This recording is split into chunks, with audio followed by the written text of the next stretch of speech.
Mohamed Iqbal. Thank you, Madam Chair. It's a pleasure to serve under your chairship. I thank my honourable friend, the member for Malden, for securing this important debate. Whilst researching and whilst sitting here to hear that LFR has been in use since 2017 without any specific legislation in place to control its use and to protect our civil liberties is quite frankly shocking. And it's 7 years too many without legislation. The use of real-time facial recognition in the United Kingdom, whilst I agree this technology promises enhanced security and efficiency, it also raises significant legal and moral concerns with severe adverse consequences for our society. And as an ex-software test manager, I am extremely concerned that private companies who are profiting from their technology are allowed to self-regulate and to confirm the efficacy of the products that they sell. And the police are guided by these companies in how to use these tools and to rely on the report of their efficacy to take further legal action against innocent civilians. So the technology operates by capturing and analysing biometric data, which is highly sensitive and personal. The legal framework for its use, as has been mentioned, is complex and at times insufficient.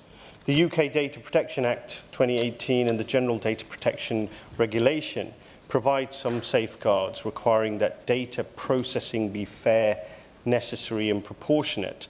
However, the lack of specific legislation for facial recognition technology leaves huge room for misuse and overreach. The deployment of this technology without explicit consent undermines several of our fundamental rights, some of which have already been mentioned. The first, the right to privacy. The constant surveillance and collection of biometric data without explicit consent infringe on an individual's privacy rights. This is particularly concerning when the technology is used in public spaces without people's knowledge. Second, the right to freedom of peaceful assembly and expression. The use of facial recognition can deter individuals from participating in protests or public gatherings due to the fear of being monitored or identified. This undermines the fundamental rights to assemble and express opinions freely. The right to non-discrimination. As has been mentioned, facial recognition systems have been shown to have higher error rates for people of colour, women and younger individuals. This bias can lead to disproportionate targeting and wrongful arrests, exacerbating existing inequalities and discrimination. And finally, the right to data protection. The collection, storage and processing of biometric data must comply with data protection laws.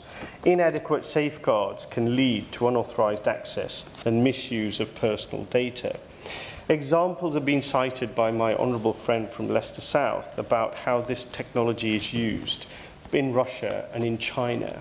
And we also know it's extensively used in Israel as part of its apartheid regime and occupation of the Palestinian people. The violations highlight the need for strict regulation and oversight to ensure that the deployment of facial recognition technology does not infringe on fundamental human rights. It subjects individuals to constant surveillance, often without their knowledge, eroding trust in public institutions.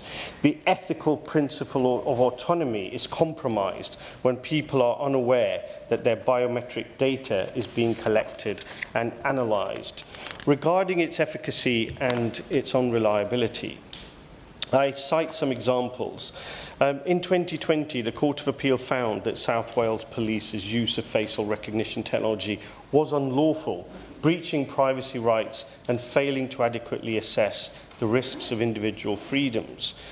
Moreover, the technology's accuracy is not infallible, Misidentifications can lead to miscarriages of justice where innocent individuals are wrongfully accused or detained. The disproportionate impact on black and people of colour. The impact of FR technology on black and people of colour is particularly concerning. Research has consistently shown that these systems are more likely to misidentify individuals from these groups. For example, and I don't know how old this study is, the study by the National Institute of Standards and Technology found that FR algorithms were up to 100 times more likely to misidentify black and Asian faces compared to white faces. This disparity not only undermines a technology's reliability, but also perpetuates systemic racism. In practice, this means that black people and people of colour are more likely to be subjected to unwanted surveillance and scrutiny, which can lead to a range of negative outcomes. Other examples of miscarriages of justice and misuse. In one instance, the Metropolitan Police used FR technology at the Notting Hill Carnival, leading to the wrongful identification and harassment of innocent individuals. These and the other examples cited by my honourable friends underscore the potential for significant harm when this technology is deployed without adequate safeguards. In conclusion, Madam Chair, while facial recognition technology offers potential benefits, its deployment must be carefully regulated to prevent misuse and protect individual rights.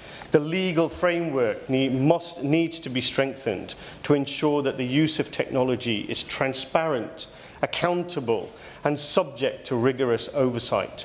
We must also address the inherent bias in these systems to prevent further entrenchment of racial inequalities. As we navigate the complexities of integrating new technologies into our society, let us prioritise the protection of our fundamental rights and ensure that advancements serve to enhance rather than undermine our collective well-being.